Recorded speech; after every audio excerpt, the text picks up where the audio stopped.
दिलीप सोपल साहेब, आता हे सगळं करतोय आपण. विकासाला जे काय पैसे लागतील ते आपण देऊ. मी माझ्या विभागाचे जे आहेत पैसे ते ताबडतोब तुम्हाला देतो. त्याचबरोबर या ठिकाणी ग्रामीण भाग आहे. आपल्या मनरेगाच्या माध्यमातून पानंद रस्ते असतील, सिमेंटचे रस्ते असतील,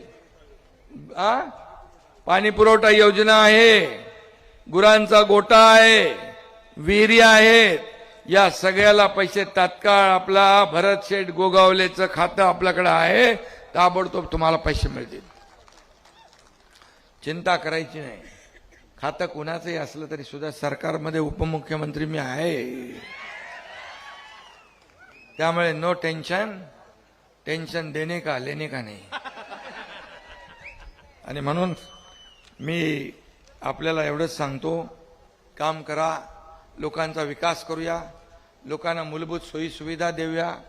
आणि या भागामध्ये सगळ्यांना जे दिलीप सोपल एवढे वर्ष इथं काम करतायत, या जिल्हा परिषद पंचायत समितीमध्ये त्यांच्या पाठीशी उभे राहा. यावेळेस किती 7 वेळा निवडून आले, आता 8व्यांदा निवडून येतील.